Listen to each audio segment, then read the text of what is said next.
Hello and welcome to Co-Ed for Kids Goes Live. My name is Kelly Godell and I'm the Regional Coordinator for Prevention Services at the Co-Ed Early Care and Education Division.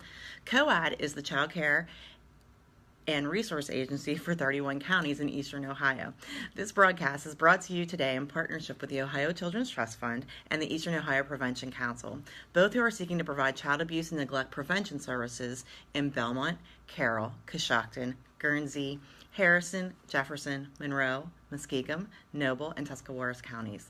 Thank you for joining us today. We are live and on site in Cambridge, Ohio, and today my guest is Stephanie Lobby, who is the Executive Director of the United Way for Guernsey, Monroe, and Noble counties.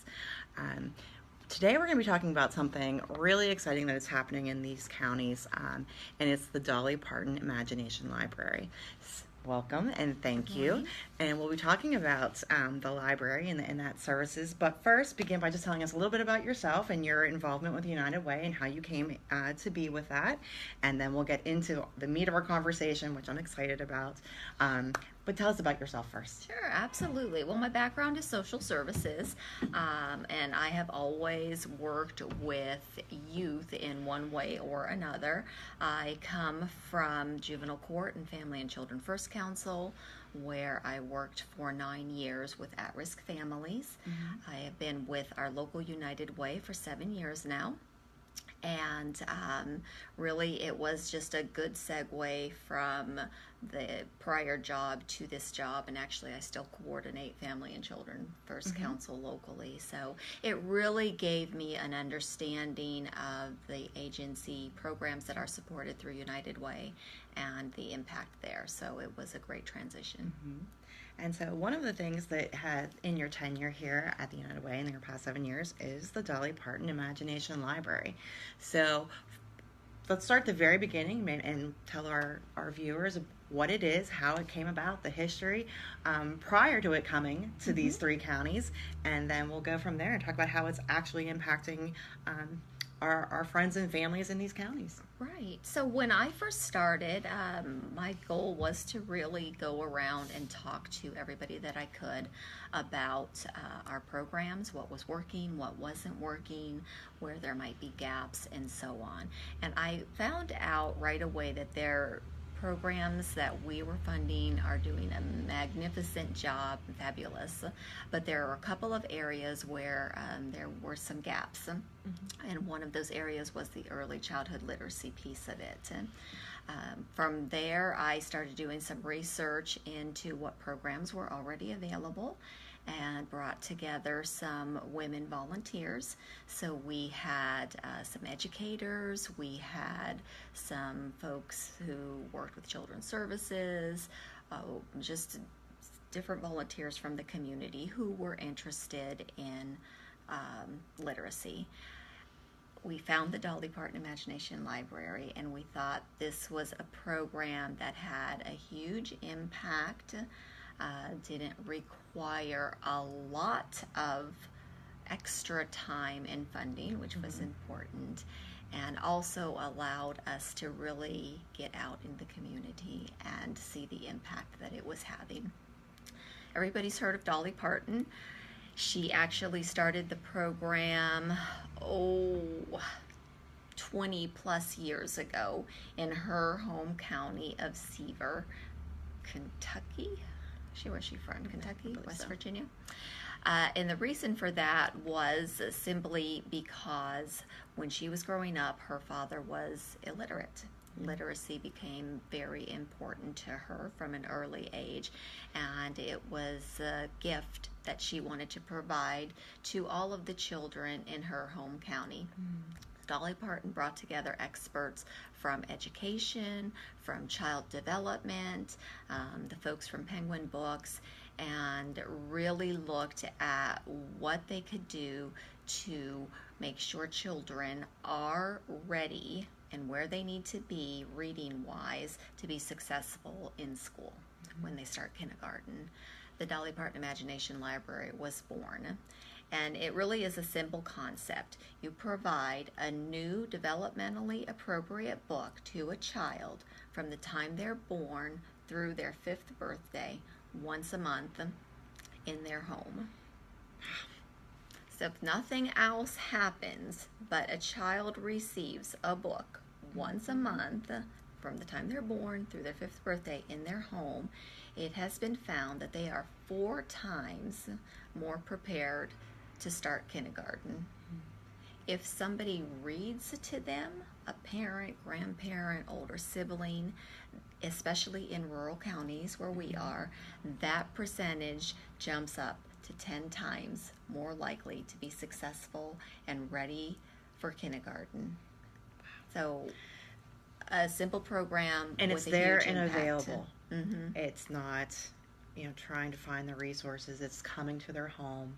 It's Right. there, and you're building a library within their own home, so they can go back to the ones that they've read before, and so it's easily accessible. Right. That is amazing. Yeah, so 60 So books. that's a great model. 60 books. 60 books, literally a library, and they are all developmentally appropriate and age appropriate. And the exciting thing is that when the child goes out to the mailbox and there's mail for them, there's a book. It comes to the child's name. So they get really excited. I want to share a story. When we first started the program here in our counties, I had an acquaintance who worked for early childhood, and she went into the homes and worked with families. And she came back and she told me about this little boy who came running out to her one day, and he had this book tucked under his arm. And he was so excited to share that he received a book, and it was one of our Dolly Parton Imagination Library books. Well, that's a great story in and of itself. But there's more. When she went back the following week, he still had that book. It was tucked under his arm. He was just as excited to have that book and to share it with her. It was his book. So, I mean, that really is a testament to what this can mean to a child who doesn't have maybe access to a library nearby where they could go and borrow books, and there isn't that extra income to buy books for that child. It is truly an amazing program, and it's something that's near and dear to my heart. So the Women's Initiative, is that correct? The Women's Initiative did their research and found out about this. So what was the process to become part of the Dolly Parton Imagination Library system? And how did you kind of get it up and running when it came to this area? Yeah, so we contacted the folks there at the Dolly Parton Foundation and found out that they work with other United Ways. United Ways are the majority of the agencies that do the program in the different counties, although there are others.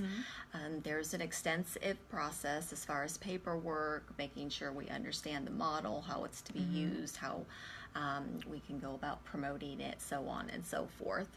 And then, of course, we have to buy some promotional materials. And we did some fundraising for that. We do not take money from our campaign for this program. It is all through grants and fundraisers that we do, and individual sponsorships, that type of thing. So we did our homework. We went around, started talking to some different to some different groups, shared the impact of the program, and we're lucky enough to raise $2,000. Okay, so this started with $2,000. Started with $2,000. We had, I think, 10 kids on the program, and from there it just grew and blossomed. We now have 200 youth that receive a book a month to their home. We have others that are on a waiting list. Unfortunately, we do have waiting list at this point because of a lack of funding, and we're constantly writing grants and trying to get that funding. We get those kids off of the waiting list as quickly as possible.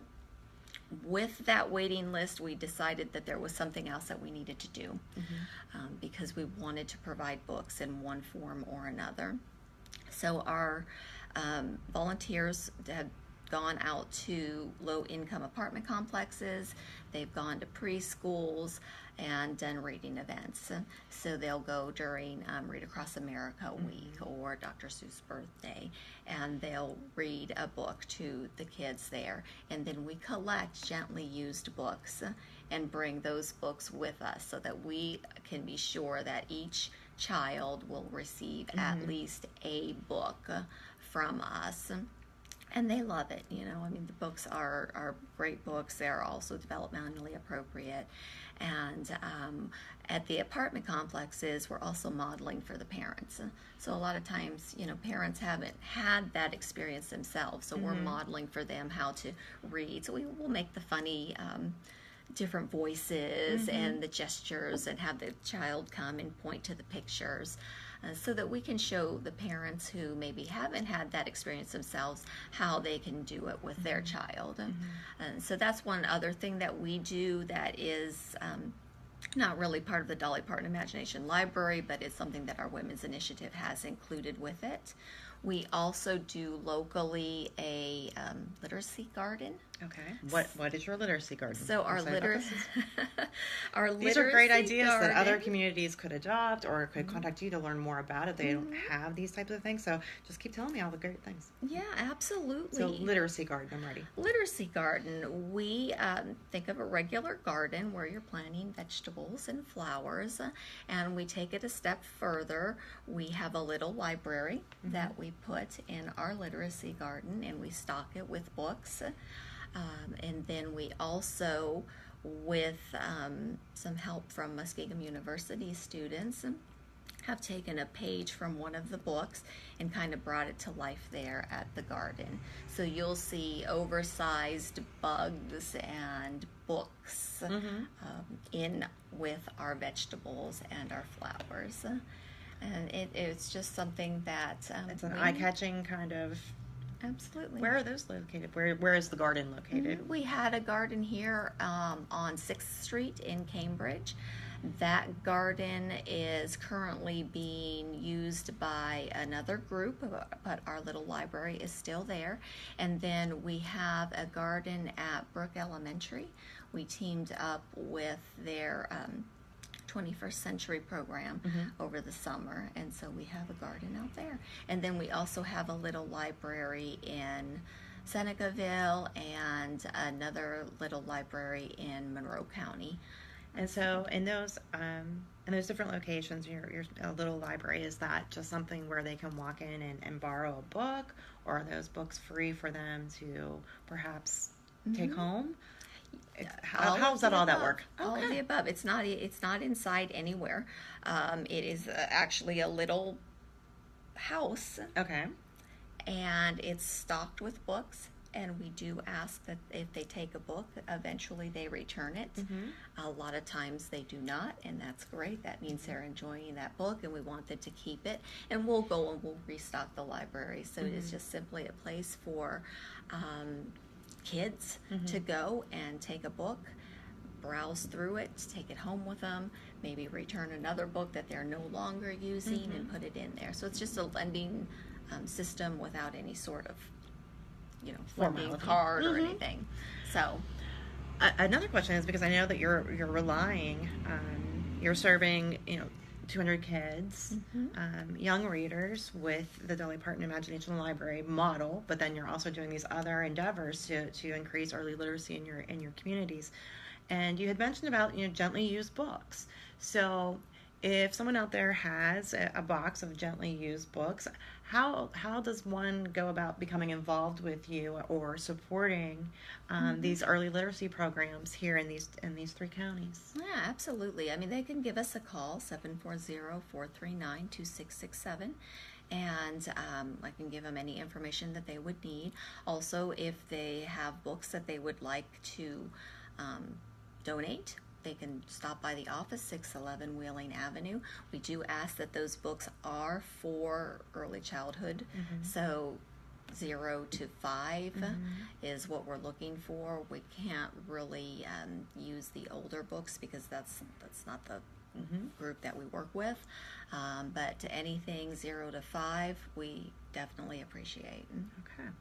So that's a great way to not only serve the community, but also to have those donations and then volunteers. Are you in need of additional volunteers to help keep the lending libraries? Always, always. So our women's initiative is a 5 women strong group That are doing quite a bit, it sounds.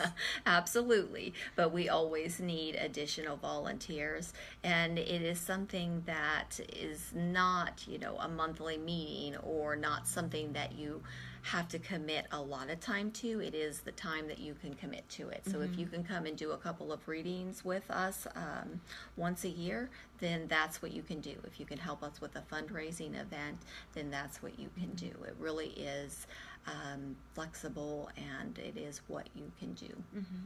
So, just to kind of wrap up, we wanted to focus on the Dolly Parton Imagination Library and also the other early literacy just endeavors that you're doing. If there's a family out there who's interested in, we understand that there's a wait list right now, but if they were interested in enrolling their child, what's the process for that? And are there any eligibility requirements for that? How does one, as a family, get your family active in the Imagination Library system? Yeah, model? sure. There is a registration form that can be mailed to the family. They just have to give us a call and we can mail that. There are some of those forms in the preschools in all 3 of our counties, but if you can't, if you don't have access to that, then just give us a call and we can mail that out. There is a waiting list currently. I will say that there are some, like we have some grandparents that actually sponsor their grandchildren. So if that's something that anyone is interested in doing, they can contact us and we can give them information on that as well. Because sometimes they don't want to wait on that waiting list and they're able to get a sponsorship. Eligibility wise, is there income guidelines? Are there residency guidelines? What? They have to be a resident of Guernsey, Noble, or Monroe counties, where we're not able to service the other counties. Other than that, no. Okay. So that's something, especially if you know that you have a child coming, maybe in the near future, or have existing children that you'd like to see served in this program, it doesn't hurt to get enrolled and be on the wait list. There's also, in the meantime, perhaps to full participation in the Imagination Library, there's lots of other resources that U.S. families and child caretakers can access within the communities. Right. Once again, I want to thank you, Stephanie, for all this information. I hope everybody found it as interesting and just amazing as I found it today. I was really excited to learn about what's going on and how you could take this model approach and then grow it within your communities to help with early literacy, and when we know that how important that is in development of a young child. So I want to thank you again, Stephanie, and thank you all for joining us again, and we'll see you next time. Thank you. Bye-bye.